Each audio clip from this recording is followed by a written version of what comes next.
I saw you drop that backpack yesterday. Did you? Yes. Yeah, like right after walk over. I just got back to the physics test, and the school that I took last year asked me about integration. So that's one of my note parts. And then I just totally dropped. I just think about it's like my group.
Okay, why don't we get started?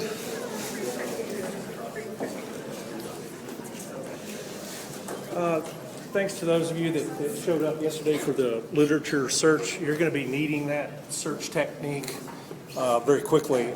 I have changed the deadline though for, if you go back to that page in the poster section on group or teamwork, I had milestones, and actually I had initially said the deadline for your initial contribution is going to be a week from tomorrow, but I moved it for another week, so you have 2 weeks from tomorrow to complete that. That's a really important part that you do by yourself in conjunction with some guidance from your group. In other words, you've sort of narrowed your project as far as you can go right now, and then I want everybody in your group to then break away from that single idea and go look in the literature to find stuff to see where your project would go from there.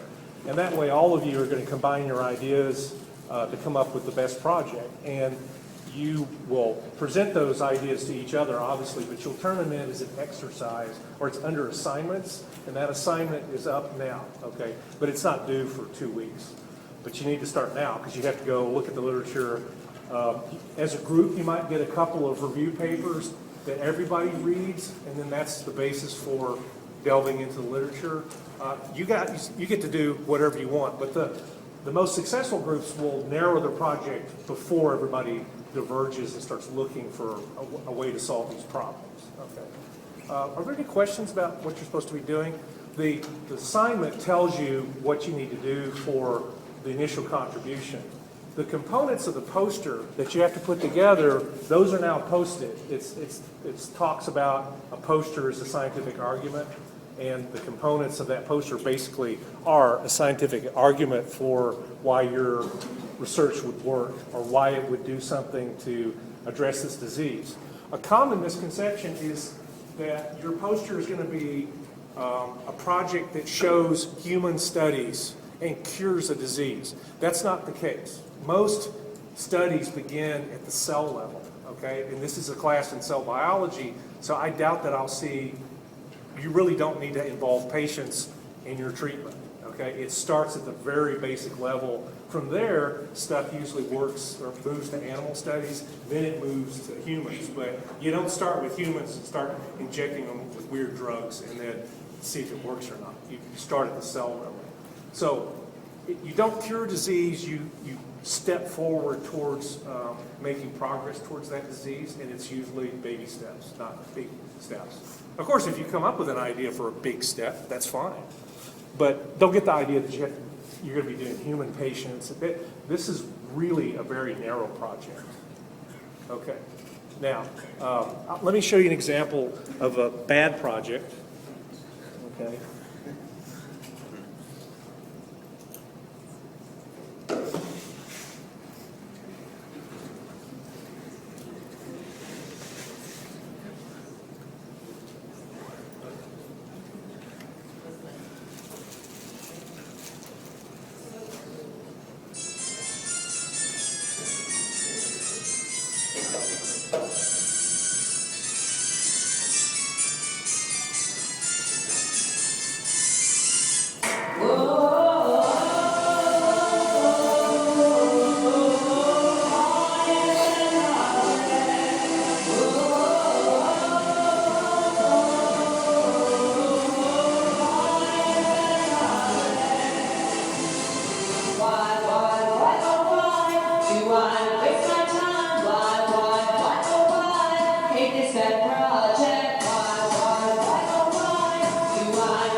but I want to. And I'm a poor bitch, baby.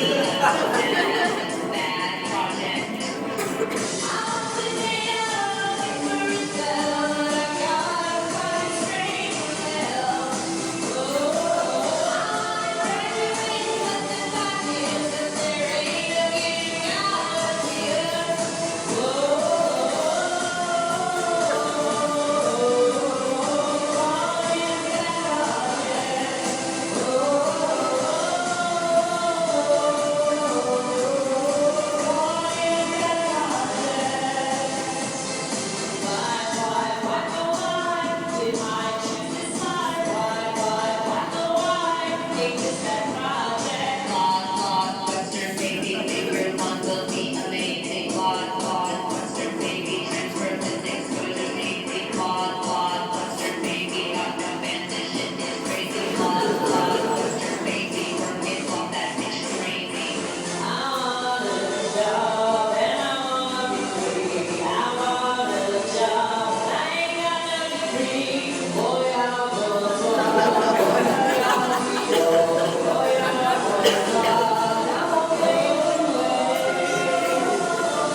Why? My lights are dying and I want to cry. Ain't this that project? All right. Don't do that. You want a good project, so that's what the initial contribution is all about, is getting on the right track.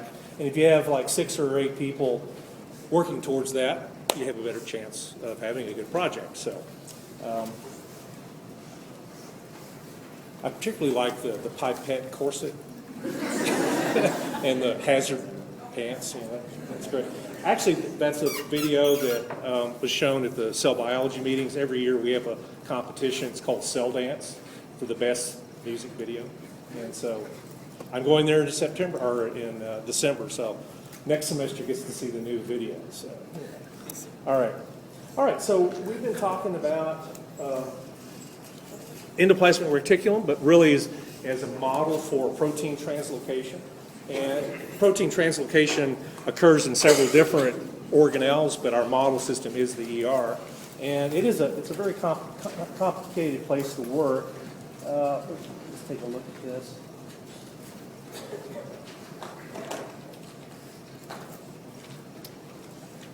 So we've been talking about all the different functions that the ER has. It's a very dynamic organelle, constantly moving and growing. And obviously it has components that are involved in synthesis where ribosomes are actually attached and they're actually extruding their synthesized protein into this lumen by a process that we'll look at closely today. And so a cell that's making lots of protein has a huge developed endoplasmic reticulum, but it must be a rough endoplasmic reticulum. Whereas cells that make a lot of lipids, such as tissues that make lots of steroids, like the adrenal cortex, the testes, or the ovary, those are steroid secreting cells, and their ER looks very different. Let's see if I have a picture of that.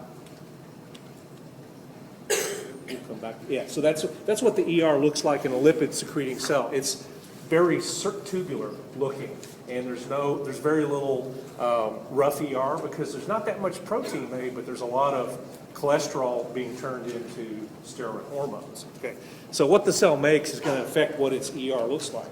So what we want to do today is finish up the functions that we started talking about last time. We went through several different ones. quality control is a big issue. Glycosylation is a big function. And so now we want to finish up the smooth ER so that we can focus our attention on protein translocation. So there's a couple more functions that we need to talk about. Steroid synthesis is one that I've just mentioned. It's the ER and the mitochondria that are responsible for steroid biosynthesis. So they actually send the precursors back and forth, and the end product is a very complicated steroid hormone. Okay, but the ER plays a big role in that. The endoplasmic reticulum, and this is the smooth part, is very involved in detoxification.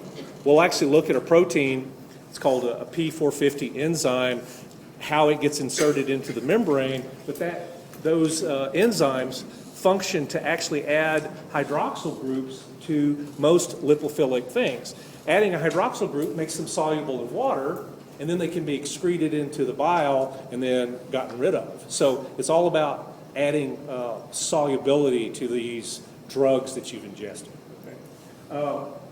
So detoxification, glycogen synthesis and glucose release. Okay, so glycogen synthesis is mainly occurring in the cytoplasm, but glucose release requires so when you have glycogen as a store and you're not eating, what happens is you're running off of your glucose mainly from your liver. Okay, so it's breaking down glycogen, but how does that glycogen, the part that comes out of the glycogen is actually glucose 1-phosphate. It's phosphorylated, so it cannot exit through the plasma membrane. It actually has to be dephosphorylated by a process that occurs in the smooth endoplasmic reticulum. So this is extremely valuable for controlling your blood glucose, so we're going to take a look at it briefly. Let's see. Here. Okay. And it involves a GLUT family member that we haven't talked about. So this is a cell, right? This would be a good example of a liver cell, because this is one of these tissues that breaks down lots of glycogen, all right? And what we want to do is we want to export glucose out of the cell into the bloodstream to keep your blood glucose steady while you're not eating. If you're not eating, you need some source of glucose. But to do that, we're going to break down glycogen, and eventually we'll turn it into glucose 6-phosphate, and that's where it enters the ER. So this is a gigantic ER, by the way. And it gets into the endoplasmic lumen by means of an antiport. Okay? So this is a glucose 6-phosphate antiport. So glucose 6-phosphate is coming in, and so you have glucose 6-phosphate in the lumen, and then in exchange for that, so to make it electroneutral, it's expelling a phosphate. Okay? So that phosphate is what's driving the antiport exchange to bring in this nutrient. And what happens is in the ER lumen is an enzyme, glucose 6-phosphatase. We'll just call it glucose 6-phosphatase. Okay? And what it does is it splits off the phosphate and sends it there for the antiport to use it. Okay? And then that produces glucose. But now you've got to get that back into the cytoplasm so it can hit the GLUT. It says it usually is GLUT2 here. Okay, so it can export that. So how does it do that? It uses a special GLUT family member, GLUT7. So glucose is then exported into the cytoplasm. It then can be picked up by GLUT2 and exported. Okay? And that's because the glucose levels get pretty high because this is happening in the ER, and it's actually going down. It's electrochemical gradient in both of these situations. Because as you know, the GLUT family is only a facilitated diffusion mechanism.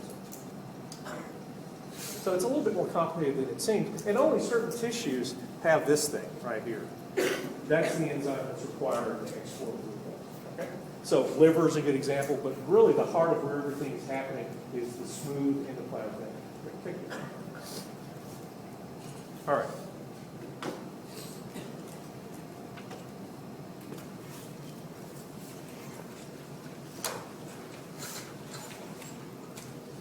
And what else does it do?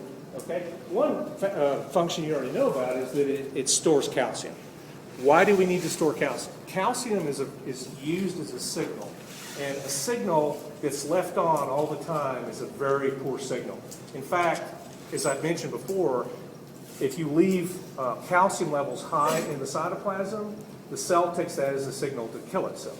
Okay, so that's a very dangerous signal. And so what you do is, it's okay to let a little blip of calcium out that tells the cell, do this, do that, activate calcineurin, don't activate calcineurin, tells it, and then it immediately stores it away. And part of that storage ability is that the ER sequesters calcium. And you know how that works. Circuit pumps it in using ATP directly, so it's a primary active process. So again, that happens. You can think of this as not being the sarcoplasmic reticulum calcium transporter. It's the smooth endoplasmic reticulum is a better general term for which that acronym stands.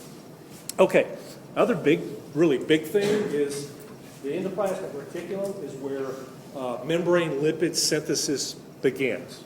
Most or almost all phospholipids are synthesized in the ER, and not just anywhere in the ER, in the cytoplasmic leaflet. That's where synthesis occurs. It's a fairly complicated process. This is a pretty good diagram showing what's going on. You don't need to memorize the biochemistry here. What this is here is to show you have lots of different binding proteins that bring the raw materials for phospholipid synthesis. For example, those fatty acid tails, they have to be, they begin as individual fatty acids. And those are brought to here's the ER lumen, so this is the cytosolic leaflet of the ER. And those raw materials are delivered here, and the enzymes that are responsible for hooking them up to the glycerol backbone are also present. And so this thing is built up at a step-by-step in the cytosolic leaflet of the endoplasmic reticulum. Okay? And then there's various ways of getting these lipids to different places. Mostly it's done by vesicular trafficking, which is a process we're not to yet, but we will get there very quickly. Or in some case, there are proteins called phospholipid exchange proteins that will actually take the whole phospholipid and transfer it to the plasma membrane or to a different organelle in toto. So it's not involving vesicles being moved, but individual phospholipids. So that's kind of an interesting way of doing it. As you go from the endoplasmic reticulum to the plasma membrane, the thickness of the membrane increases. And that's generally because you're adding more and more cholesterol. Okay? So in the lipid bilayer in the ER is just 5 nanometers thick. Okay? And in the plasma membrane, it increases up to 8 nanometers. Now that doesn't sound like a lot, but it is. And what happens is you use that lipid thickness to sort proteins. So if your protein, all the proteins, membrane proteins, get inserted into the membrane by a process that we'll look at today in the ER. But some of them have longer transmembrane alpha helices, and so they're actually uncomfortable being in the ER. In fact, that sorts them, that they're continually pushed forward until they reach the membrane for which that alpha helix length matches the thickness of the membrane. So it's a sorting mechanism. So the lipids are not passive. They're actually sorting the proteins into the proper compartment based on the length of their alpha helices. Right? So that's kind of a cool method. Now, here's a problem. If you're putting all the phospholipids in this leaflet, what's going to happen eventually to this leaflet? It's going to, so they start out equal, right? So that's a sort of flat surface. But if you add more and more, what happens is you make a curved surface. So you have to have a way of equalizing the number of phospholipids in this membrane with the exoplasmic leaflet. Remember that the lumen of the ER is considered outside of the cell. It's the exoplasmic compartment. All right, so there's a protein called a scramblase that actually just, all it does is it just whips the the phospholipids back and forth until they equilibrate on both sides of the membrane. Okay? So scramblase is what equalizes the number of phospholipids in the ER. Now, once you get to the plasma membrane, what you notice is in the plasma membrane, things like phosphatidylcholine are higher in the exoplasmic compartment than they are in the cytoplasmic compartment. Are there proteins that are higher in the cytoplasmic compartment? Yes. The two most important ones are phosphatidylserine and phosphatidylethanolamine. So there's an asymmetric distribution of the type of phospholipids. Well, how can that happen if scramblase equalizes the number of phospholipids in both membranes? It does it without regard to what that phospholipid is.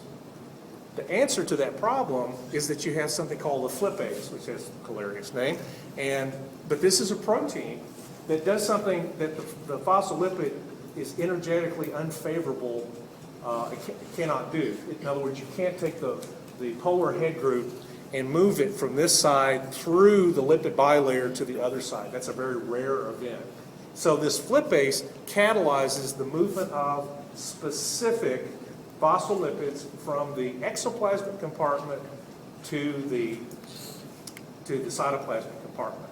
And it's really crucial that most of the phosphatidylserines end up in the cytoplasmic compartment, because when those phosphatidylserines are displayed on the outside of the cell, it's a signal that come and kill me. In fact, they're ready to undergo apoptosis when you display phosphatidylserine in the exoplasmic compartment. Macrophages recognize that as a death symbol, and so they come and attack. So you don't want to do that until you're ready to kill yourself, or if you don't ever want to go into apoptosis, you want to keep phosphatidylserine on the inside. In fact, we have an assay for apoptosis. We can tell when cells are killing themselves, okay? And what we do is we label a protein called annexin that you're very familiar with. It's actually, I think, annexin 5. And as you remember, annexin 5 is a direct peripheral membrane protein, and you now know exactly what that means. It means that protein, annexin 5, binds directly to one of the leaflets. And in fact, it binds directly to the cytoplasmic leaflet because that's where most of the phosphatidylserine is located. What happens to a cell that's trying to kill itself? It displays the phosphatidylserine to the outside. So as an investigator, all you need to do is put an antibody that recognizes annexin 5, attach a fluorochrome to it, and if it lights up, it means that the cell is undergoing apoptosis. So it's a really good way of assaying for cells killing themselves versus cells that are not. All right, any questions about this flipping around? So I hope I've given you the impression that the ER is a really, amazingly important place for lots of things to happen. And we haven't even gotten to the really good part, which is to translocate proteins across both the entire bilayer. Yeah. So it's phosphatidylserine and Ethanolamine.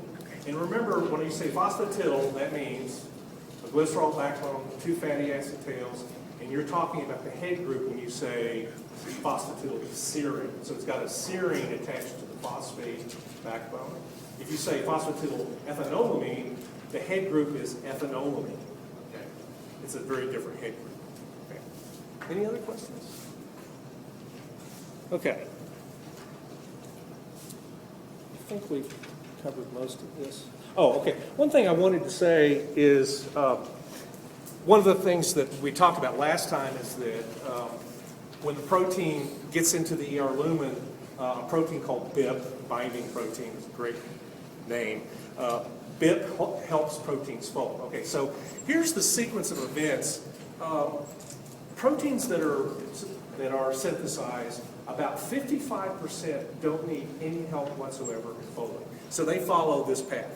They fold, what folds first? Secondary structures, then motifs, then domains, and then those domains arranged to the lowest free energy state, right? And so you got the protein disulfide isomerase and the peptidyl, proline, working to make that thing hit its lowest free energy state. And so it assumes something called a molten globule. It can actually, it assumes very different shapes. And sometimes those are poorly folded, and so it leaves the on-path folding and becomes misfolded. That's when the chaperones, like bib, come into play. They bind to it, split ATP, and cause it to refold. So about 55% don't need that help. About 30% do. Okay, so 30% of the proteins do. So now you've got 80% of proteins being recaptured, and they end up correctly folded. What about the others? Okay, well, about 15%, 15 to 20% never make it. They misfold, and they are, where is the misfolding detected? In the ER. Quality control exists in the ER. Because why would you go through all the biosynthetic energy to get it to the plasma membrane and then have to destroy it? What you want to do is, if it's bad, it's going to be bad in the ER, and then it gets kerchunked into the cytoplasm by a mechanism we'll talk about, and then it gets destroyed in the proteasome. Okay. Not in the P-body. What gets destroyed in P-bodies? RNA. Bad messenger RNA that you want. Yeah. Okay. Okay, so that finishes that outline. Close that down. So now we're at outline 12, and this is a fairly short outline. And what we're going to focus on is, let's do this first, since we've just finished this segment. This is a good attendance question. So get your clickers out. We've already done this one, so let's skip that. And I need to pull this up.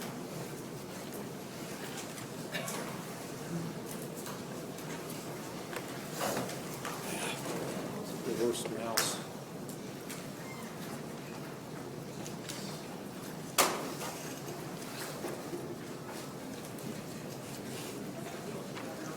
Oh, there we go. Okay. All right. Polling is closed. It's 5 answers. Yeah, polling is open. So try to solve this by yourself first. This shouldn't take you very long.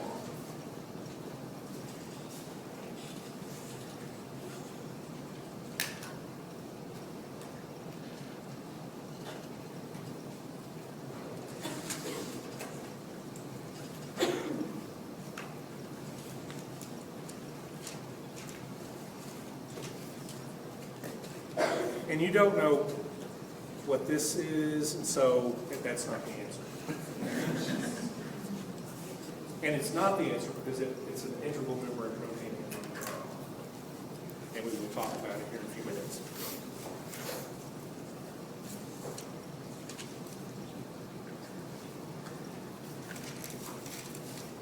Okay, just a few more seconds because you either know this or you don't. You might have been confused by that, but that's out of the picture now. Okay, I'm going to close polling in 5, 4, 3, 2. Everybody? Okay. All right, so we have 2 and 4. Let's pull that down. B and D. All right. Protein disulfide isomerase is a protein. What does it do? It what? Right, because you know that disulfide bridges form there because it's an oxidizing environment in the ER lumen. So this is a protein that works in the ER lumen, so how must it get there? It's made on a ribosome in the cytosol, and then somehow it must undergo protein translocation. So it's going to end its synthesis on the ER, so on the rough ER. So we want one that the entire translation finishes on a free ribosome and it's dumped into the cytosol. So clearly that can't be the protein that we're after. We want a protein that operates in cytoplasm, or it's a peripheral membrane protein bound to the cytosolic side or in the nucleoplasm. And that's why this thing is the answer, because HDACs are working in the nucleoplasm to do what? To deacetylate histones so that you can fold them more tightly. All right, so you need to, if you know your poster children, you know what they do, you should be able to answer this type of question. Okay, good. And we won't do a group activity because that's, I think we have one more. Okay, this one, let's do this only as a group. So go ahead and talk about it as a group once you've had a chance to read it.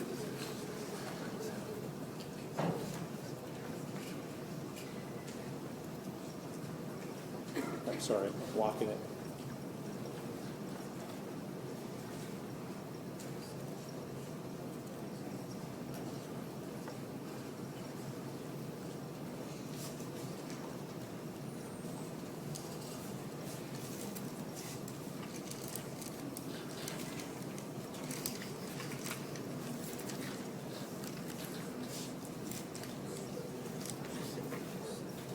It's just the group person answering. It's just the group person answering. Just a group, so what we want is just 18 answers.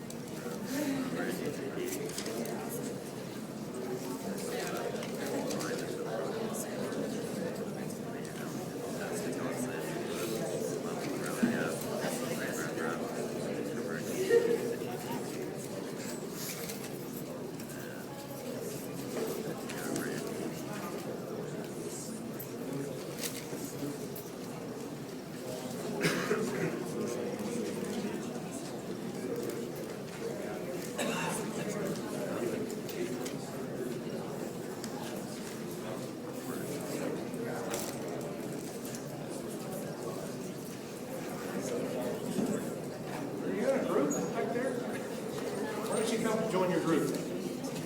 They might need your opinion.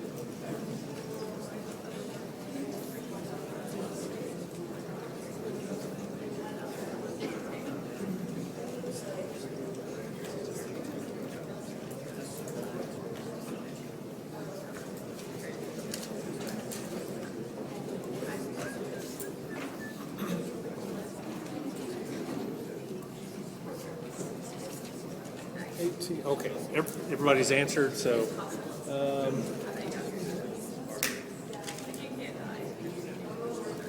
Answer 3. And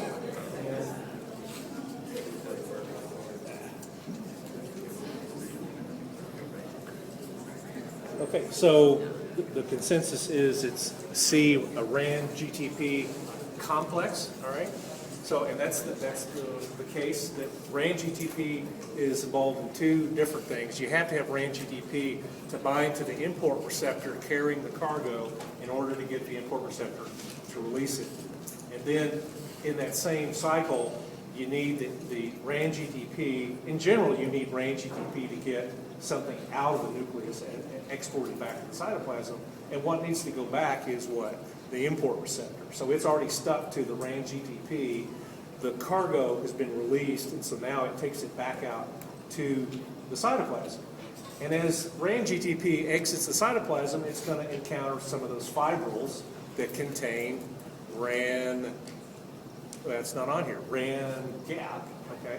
And the RAN gap is going to tell RAN to split GTP, and so it now becomes, it stops being a RAN GTP complex and becomes a RAN GDP inactive complex, which gets taken back to the nucleus by a mechanism we didn't worry about, and then it can bump into its RAN GEF and pick up GTP for a new cycle. Okay, so that process is worth thinking about. All right, so we wanted, so if these are the learning goals for this segment, the one that we're going to focus on the most, let's see if we did.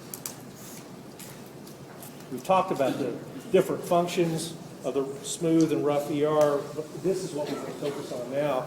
And actually, it's probably best that we take a break here because the next segment all goes together. So let's do that. Take a quick 5-minute break, and we'll start again.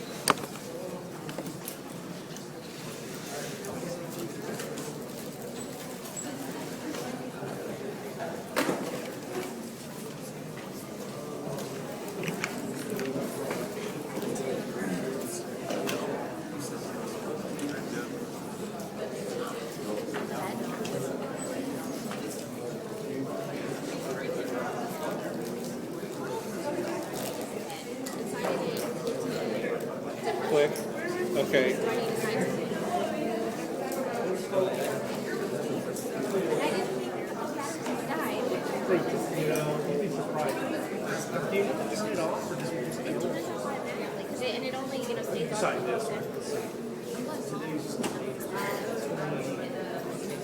It is.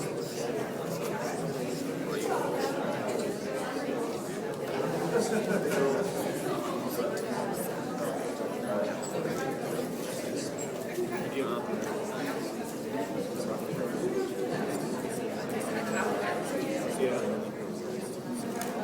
Oh, okay. You'll need it.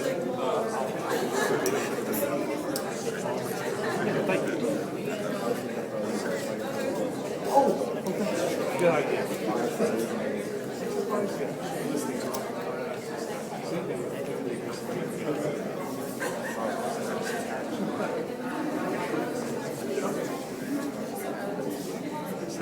Yeah, but don't worry about that. It comes off that way. It's solid.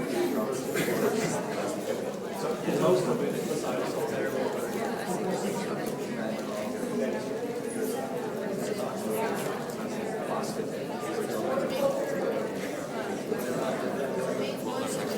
Well, what you need to do is find this.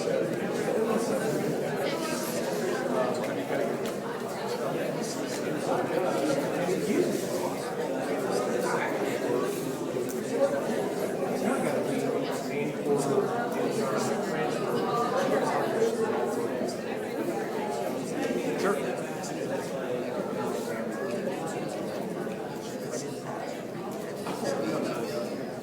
Yes. Right. Does that work? Yes. Okay. All right. Just do that. She's out of town.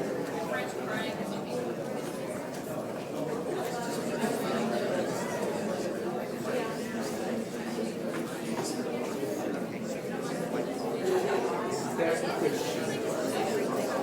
That's a lot of paper to go through. She really doesn't. Yeah, we're all.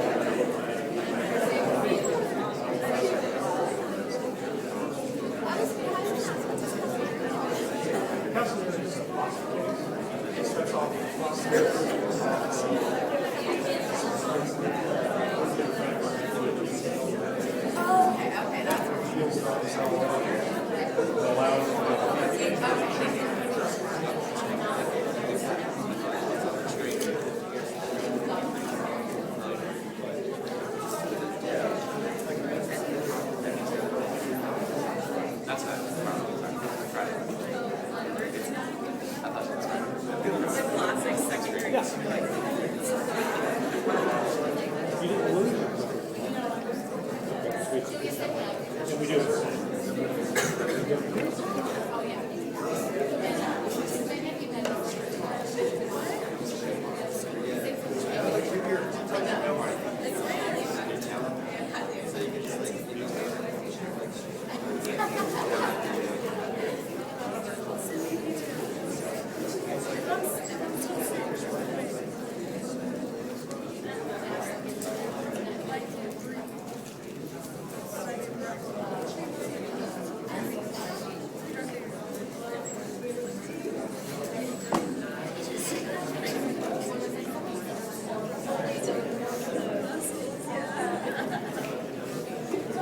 Dr. Foley. Does gluten 7, oh wait. Yeah. They would like to that they have a semi-ion coming to the ER. No, that would make sense. It's SGLT. It doesn't. Yeah, it's only a facilitated infusion. That's why the glucose has to build up inside the ER so you can pump it out, and it has to build up there before the food can use it. Okay. Well, I knew that on the test, but I shouldn't forget. Yeah. Okay, why don't we get started again? Did anybody lose their clicker? Because we have a floating clicker and out. So I can look up the hexadecimal code and figure out who it is, but they may have dropped it and then dropped that. So, okay. All right. So let's talk about the details of a really important transport mechanism. And this is how you get a whole protein across something like a lipid bilayer. And your book refers to that as transmembrane transport, which is sort of a nebulous term. But our model for that is actually going to be getting into the endoplasmic reticulum. Because after you do that one thing, everything else is vesicular transport, which is a different mechanism. So we need to understand how this happens right there, all right? And here's the two basic ways you can do that. You can take the messenger RNA, read it, translate a little bit of the protein until it displays something called the signal peptide. And that signal peptide informs the ribosome that it needs to go to the ER and dock there and extrude the protein directly into the ER lumen using several helper proteins. Okay, so that's one way. Actually, translation actually pauses as soon as this thing becomes extruded by a mechanism that we'll talk about. So this way, always remember the rule is the protein goes across the membrane in an unfolded conformation. It may have a little J-looking shape to it, but basically most of the protein is going to be extruded through here unfolded. Okay?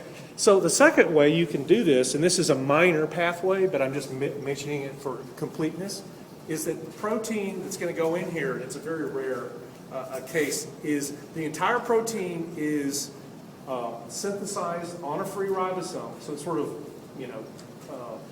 defeats our categories. But so it's just rare, and we're not even going to worry about what the identity of these proteins are. But they're completely extruded into the cytosol. But what doesn't happen is they're not allowed to fold. They bind to heat shock 70 proteins, which keeps them unfolded, and then it then docks with the membrane by a process that involves a different set of proteins. So this is a rare pathway. I'll mention it briefly, but we will not spend much time understanding it because most of the proteins use this pathway. Okay, and so that's what we're going to focus on right now. This is sort of the overview, and then I'm going to show you a movie that's pretty good, hoping that it works. So the free ribosomes actually come together on the messenger RNA.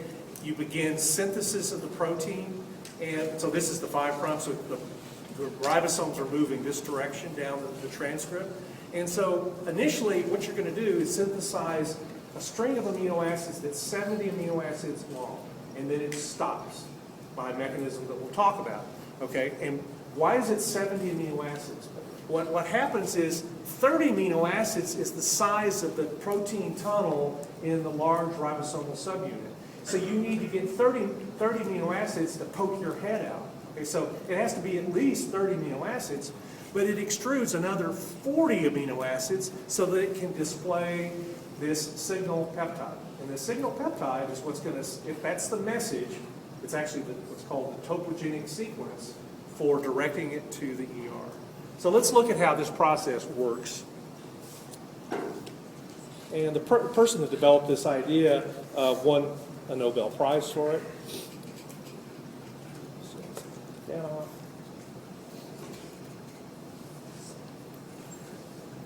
Or ER, is the most extensive membrane system in eukaryotic cells. Proteins transported to the Golgi apparatus, endosomes, lysosomes, and the cell surface all must first enter the ER from the cytosol. As an mRNA molecule is translated into a protein, many ribosomes bind to it, forming a polyribosome. There are two separate populations of polyribosomes in the cytosol that share the same pool of ribosomal subunits. Free ribosomes are unattached to any membrane. Membrane-bound ribosomes become riveted to the ER membrane and translate proteins that are translocated into the ER. These membrane-bound ribosomes coat the surface of the ER, creating regions called rough endoplasmic reticulum. Two kinds of proteins are moved from the cytosol to the ER. Water-soluble proteins completely cross the ER membrane and are released into the lumen, while transmembrane proteins only partially cross the ER and become embedded in the membrane. All these proteins are directed to the ER by a signal sequence of small hydrophobic amino acids. The signal sequence is guided to the ER membrane with a signal recognition particle, or SRP, which binds the ER signal sequence in the new protein as it emerges from the ribosome. Protein synthesis then slows down until the SRP ribosome complex binds to an SRP receptor in the ER membrane. The SRP is then released, passing the ribosome to a protein translocation channel in the ER membrane. Thus, the SRP and SRP receptor function as molecular matchmakers, connecting ribosomes that are synthesizing proteins containing ER signal sequences to available ER translocation channels. In addition to directing proteins to the ER, the signal sequence functions to open the translocation channel. The signal peptide remains bound to the channel, while the rest of the protein chain is threaded through the membrane as a large loop. Once the protein has passed through the membrane, it is released into the ER lumen, after the signal sequence has been cleaved off by a signal peptidase located on the luminal side of the ER membrane. The signal peptide is then released from the translocation channel into the membrane and rapidly degraded. It is thought that a protein serving as a plug then binds from the ER lumen to close the inactive channel. But not all proteins that enter the ER are released into the ER lumen. Some remain embedded in the ER membrane as transmembrane proteins. For clarity's sake, the membrane-bound ribosome will be omitted to illustrate the translocation of transmembrane proteins into the ER membrane. In the simplest case, that of a transmembrane protein with a single membrane-spanning segment, the N-terminal signal sequence initiates translocation, just as for a soluble protein. But the transfer process is halted by an additional sequence of hydrophobic amino acids, a stop transfer sequence, further in the polypeptide chain. The stop transfer sequence is released laterally from the translocation channel and drifts into the plane of the lipid bilayer, where it forms a membrane-spanning segment that anchors the protein in the membrane. As a result, the translocated protein ends up as a transmembrane protein, inserted in the membrane with a defined orientation. In some transmembrane proteins, an internal signal sequence is used to start the protein transfer, which continues until a stop transfer sequence is reached. The two hydrophobic sequences are then released into the bilayer, where they remain anchored. In complex multipass proteins, in which many hydrophobic regions span the bilayer, additional pairs of stop and start sequences come into play. One sequence reinitiates translocation further down the polypeptide chain, and the other stops translocation and causes polypeptide release, and so on, for subsequent starts and stops. Thus, multipass membrane proteins are stitched into the lipid bilayer as they are being synthesized, by a mechanism resembling a sewing machine. It doesn't make that sound. Okay, so that's a fairly complicated movie, and you should have that one on your DVD, and if not, then use that link to get to the place where you can see it. You'll need to go back over it a couple of times, particularly after we talk about this. We're going to go through it a little bit more slowly than what she did. So here are the details on the outline about the components we have to talk about. Let's talk a little bit about the signal recognition particle. It's actually a piece of small cytoplasmic RNA, scRNA. It's made by a very special RNA polymerase, POL3, that makes some really small RNAs, okay? And it has several different protein subunits, and let's take a look at what those subunits are doing.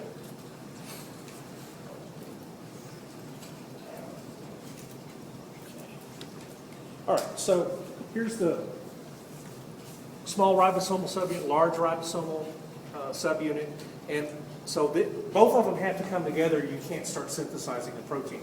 Clearly, you have to initiate translation in the cytoplasm, okay? And so you make that first 70 amino acids. That is enough to extrude the signal peptide through the bottom of the large ribosomal subunit. That's why it's 70 amino acids long. The signal peptide is about 30 or so, okay? Now, terminology, she called it signal sequence. I'm going to always refer to an N-terminal signal sequence as the signal peptide. It was named by George Blobel, who won that Nobel Prize. So there's only one sequence like this. It's an N-terminus sequence that is involved in bringing the ribosome to the ER. It's called the signal peptide, okay? But it's a an example of a much larger family of what are called topogenic sequences. Topogenic means to determine the topology of the protein in the membrane. It's either going to go through the membrane, that's one topology, it doesn't have any kind of, it doesn't stick in the membrane, or it's going to be told to be threaded in and out in that very sort of complicated manner that you were shown. So determining the topology occurs here in the ER. So topogenic sequences feed the machine the information that's required to put it in the right topology. Okay, so this is really the simplest case where it has a N-terminal signal sequence, a signal peptide. That emerges, that attracts the signal recognition particle, or the SRP. This is a large piece of RNA. And RNA, the good thing about RNA is that it's got more shapes than DNA. DNA is only in a couple of different conformations. This has got real structure to it. In fact, it has so much structure, it can actually form catalytic surfaces. In this case, it's more of a backbone of several different proteins stuck on it. Okay? So the key part, there's a couple of key pieces. One is the binding pocket for the signal peptide. That's at one end of the SRP. The other end, at the very other end, is something called the translational pause domain. Because what's going to happen when the SRP binds to the signal peptide, this is the binding pocket, but this is the translational pause, and it's going to reach up here and block protein synthesis. Why do you want to pause protein synthesis? Otherwise, the peptide would keep coming out, and then it would start to, well, you'd have heat shock proteins all over it, so you'd have to get rid of those. And so you want to stop it and actually drag this whole complex to the ER before it gets too far. That's why you translationally pause translation. So how does it do this? Well, this little piece here actually blocks the binding of eukaryotic initiation factor number 2. So it can't bring in the start complex that's got the initiator amino acid, which is what? Methionine. And so it blocks that whole process from occurring. And so that's why it pauses it. It keeps generically the elongation factors out of the way. Initiation factors. Okay, so here's the sequence of events. You get SRP, it binds, it stops translation, and then the SRP is it's got its own receptor. And so it's I'm not sure how many passes it is, if it's multi-pass, but it's at least a integral membrane protein with at least one membrane alpha helix. And so it is fit to bind the SRP, it docks with that. And the whole point of this docking is to bring it in close association with the protein translocator. That's the big machine. It's actually shown as very small here. It's a large multi-complex of proteins. There's actually 4 of these things. They're called Sec61P complexes. Anytime you see a word, let's go down to look at the structure for just a minute. Okay. So the Sec61P complex is this little blue thing, and it takes 4 of those in order to make one channel. And what happens is that group of proteins, it receives the signal peptide on top of it. The signal peptide will be handed off from the SRP receptor directly to the translocator, protein translocator. Some textbooks also call it the translocon, so you'll see those terms used interchangeably. And so it hands it off, and it's that signal peptide, when it binds to the translocator, that's what opens the channel for it to stick that signal sequence into the translocator. Okay? Now, what part of it binds the signal peptide? It's Sec61A. Okay, so there's 3 different pieces: Sec61A, beta, and gamma. We're not going to worry about these 2 little pieces. This is the one that does most of the stuff. Number 1, it binds the signal peptide. Number 2, that's where the large ribosomal subunit sits. And when the subunit sits on it, what it does is it moves a little plug out of the way to allow this to go through there. Okay? So you got to open the channel. That's done by the signal peptide. And then the ribosome sits down, and then that binding to the signal, to the translocator, is what swings a plug out of the way and lets it go through that little channel. Okay? Why do you keep that all plugged up until the protein's going through there? Any idea why you wouldn't want that? Why not just have it open right there? You have a plug that's open, you know, you're ready to get the proteins. Why would you not want to do that? Think about the functions of the ER. Calcium, yeah, somebody said, calcium would just be leaking out all the time. That would kill the cell. So it has to be plugged until you're actually threading something through it. And notice the protein's being threaded unfolded. Okay? So those are all key components. And this signal, I've always thought this signal, SRP receptor kind of looks like the Easter Island head. Yeah. There it is. Okay. So you have a cycle where you can have a single messenger RNA with multiple ribosomes all moving in what direction? They're moving 5' to 3'. So when you see a polyribosome, that's what's happening. You've got one after the other extruding protein. They stop long enough, the whole thing gets attached to the very first one. And so this one's going to be, that one's been extruding the longest, but they can do this in tandem all the way across the messenger RNA until the messenger RNA dissociates. Okay. So you can make lots of different proteins all at once. Okay, and this is just about the plug story. Again, what moves that plug out of the way is the large ribosomal subunit sitting on it. But what opens access to the plug is the signal peptide itself. Okay. So there's a couple of different roles. And once the ribosome is sitting on the translocator, you don't need the SRP or SRP receptor. They dissociate. The SRP can go back up and pick up another ribosome with its exposed signal sequence, and the whole process will start over. All of these binding events and protein movements are all facilitated by GTP, but we're not going to worry about the switching. But they're all, the SRP, both the SRP and the SRP receptor are GTP binding proteins. Okay, but we're not going to worry about the biochemistry.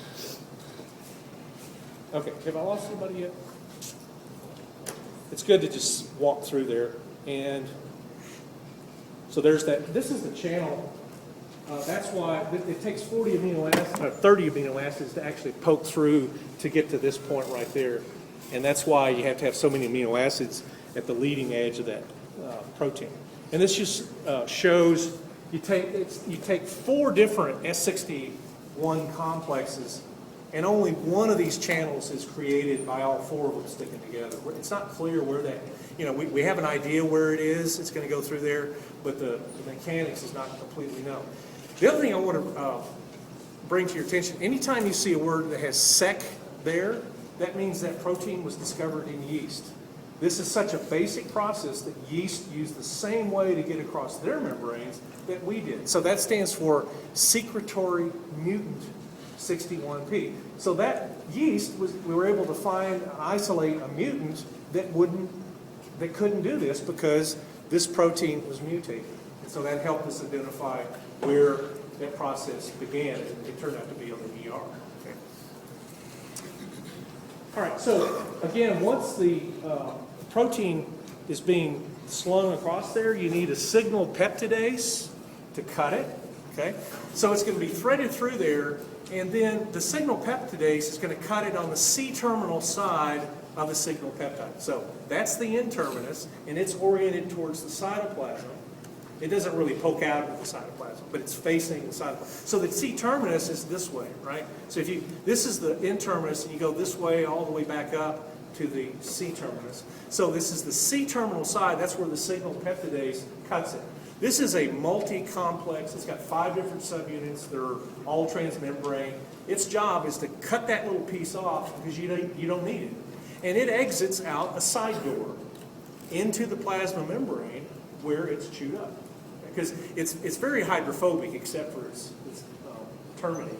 Okay? So it gets chewed up. Then the rest of this just is extruded. What actually pushes it through there? Protein synthesis. The process of adding new amino acids is actually pushing that loop into the lumen. And now the whole protein is going to go into the lumen And so this type of protein has a particular, it's actually our first example, our first case study of a protein going into the ER. So case study number 1 is a protein with a single signal peptide at the N-terminus. And that's the only place you can put a signal peptide. If that's all you have, and the rest of the sequence has no other topogenic sequence, it's going to be secreted outside the cell. So what's a poster child that represents this? All the protein hormones, insulin, growth hormone, LH, FSH, TSH, all of those that are going to be secreted outside the cell are going to have a single signal peptide at the N-terminus and no other topogenic sequences. So this is as simple as it gets.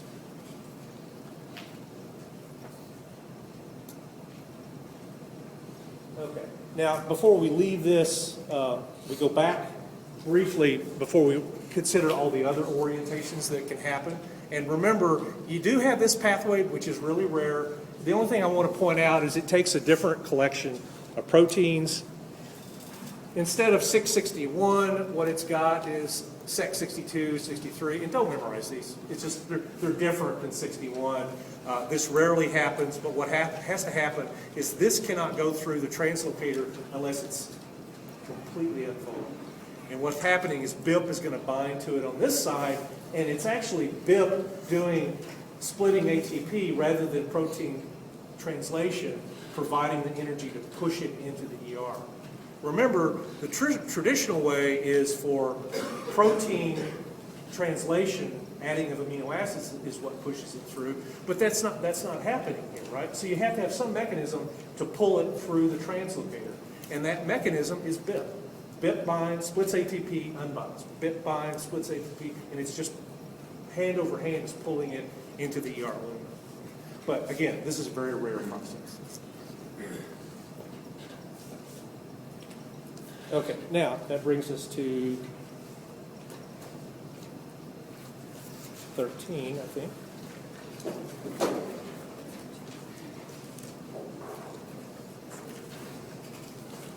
Yep.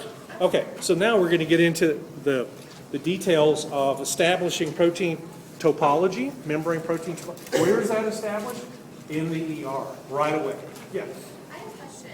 For the normal mechanism, like when it, at the end of translation, how is it pulled in? Is it like an ATP dependent process? So how do you get like the C from this in at the end of translation? I think that there's so much of it already in just the folding process. So BIP is not only involved in that one situation. It's usually involved, because you really, what you don't want is this domain folding and this one over here isn't even been made yet. So you really want to keep it sort of folding until everything gets in there. So BIP is pulled out. That's what pulls the C terminus in.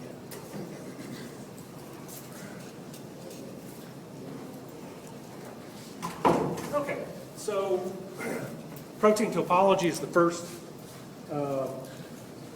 thing that we have to deal with. So the learning goal is to predict the topology of a protein based on the type of topogenic sequences it has.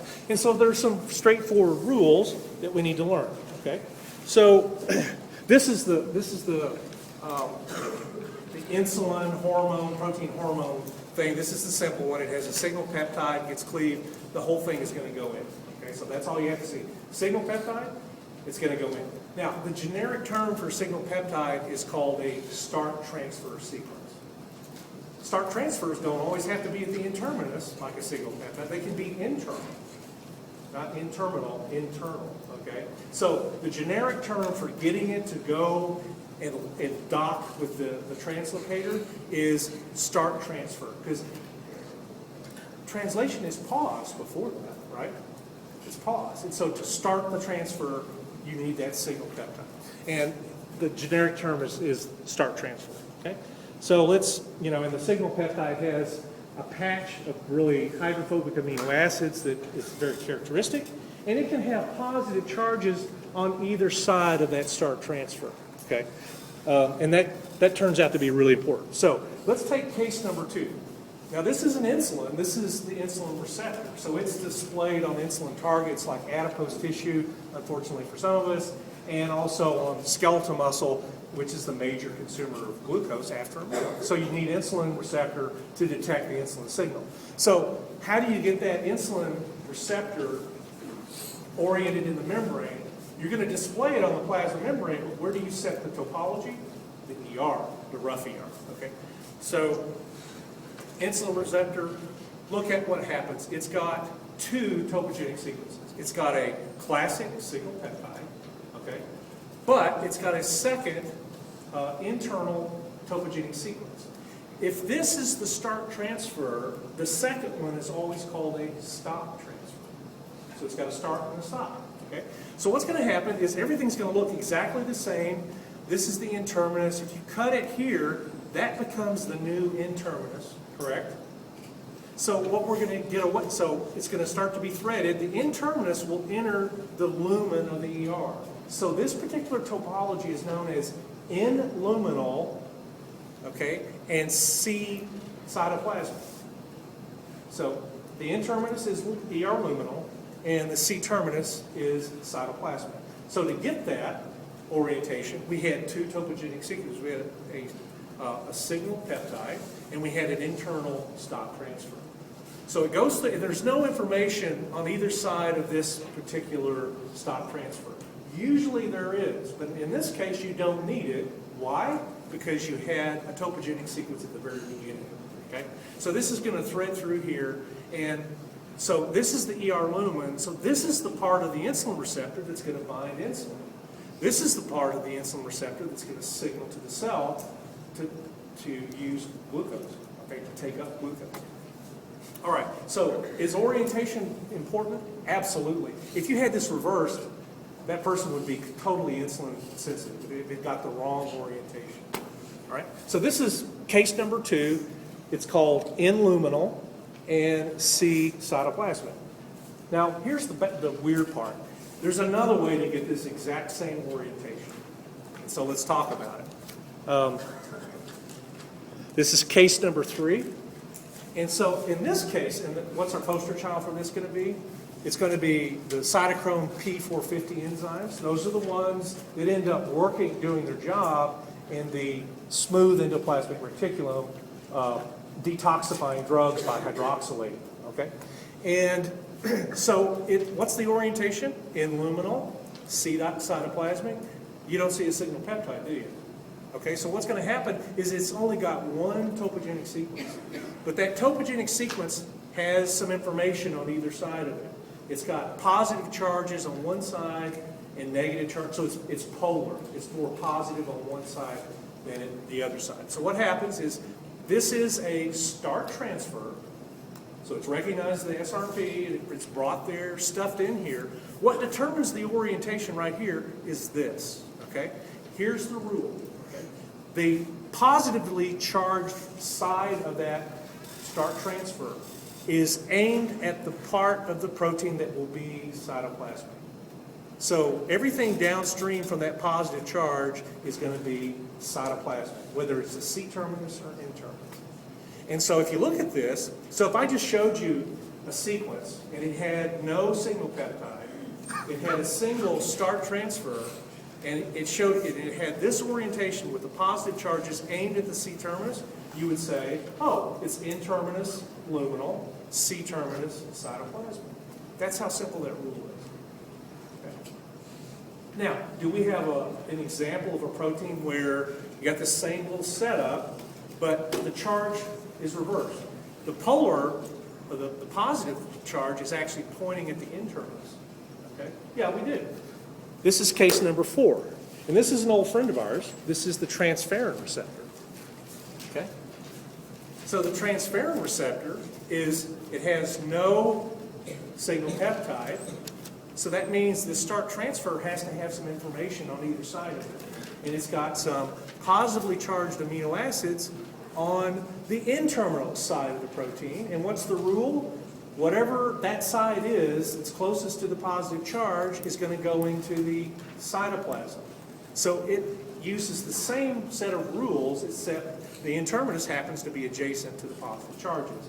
So this is C-terminal luminal, C-terminus luminal, N-terminus cytoplasmic. So you read this like a book.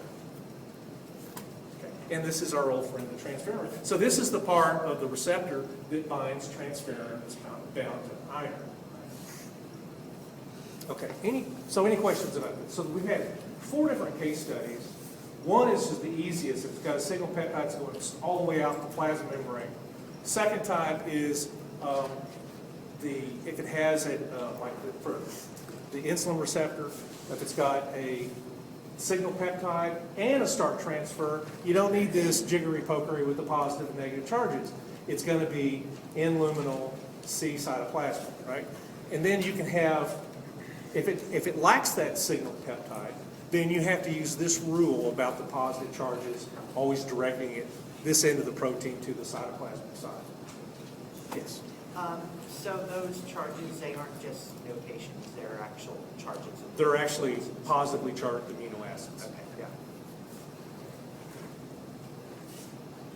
Okay, and then you have the complicated thing.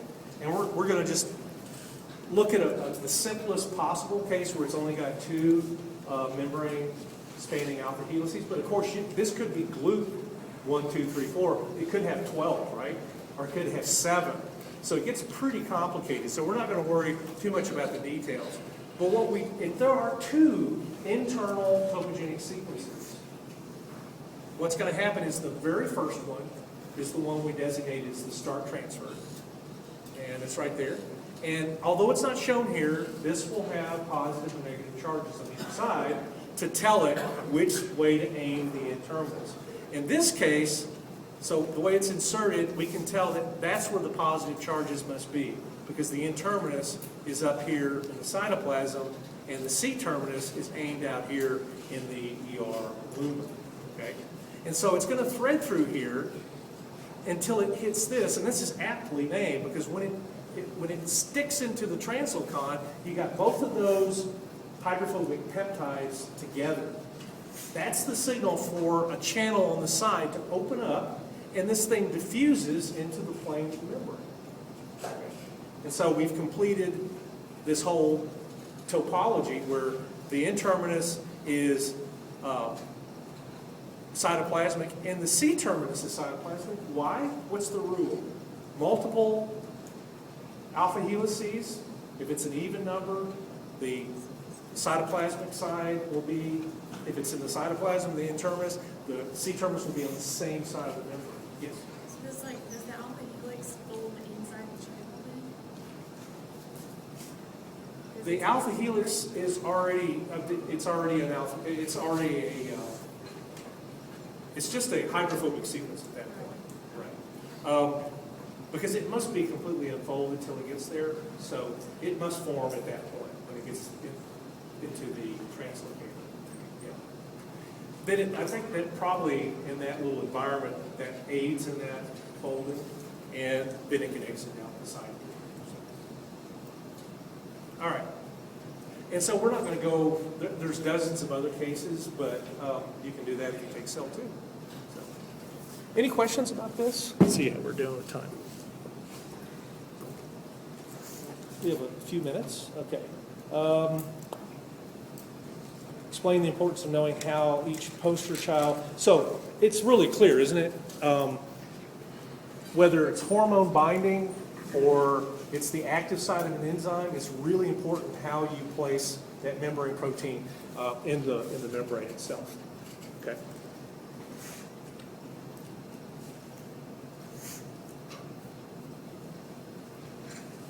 So in our remaining few minutes, actually we've only got 2 minutes. We'll stop here.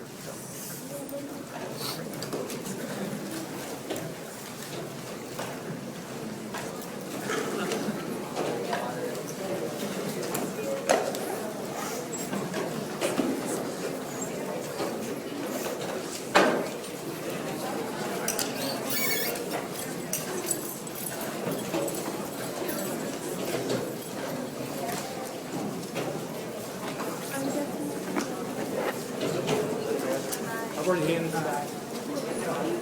No, less. Is it Tuesday? Oh, jeez. Oh, you know why? Sabali's not here to hold my hand, so I completely forgot. I'm completely thinking about losing one. So I'm glad you told me. I think I'll just bring them back next, because if I put them outside the door, somebody is going to go through 30, 100 tests and get them all. So thanks for reminding me. It's been a long week. In case 5, did you mention how it's, even if it's even, how the orientation, whether it's going to be cytoplasmic or It's ER? the start, so that little plus minus is going to tell you whether the interminus is cytoplasmic or luminal, and then the number, the odd or even number rule then applies for this. Okay, so it's the first one is gonna still be the plus and minus like case 4? Exactly. Okay. But it could have internal signal benefit, and then it would need the plus minus. You even have Okay. those, that kind of So thing. it's kind of works. complicated, but if it didn't have the internal signal, then it would just be the The same as first case 4. start transfer is going to the first tell, one. it's going to set the whole orientation for the rest of the program. Okay, Yeah. so it's like case 4, but just with an extra one added. Okay, thank you.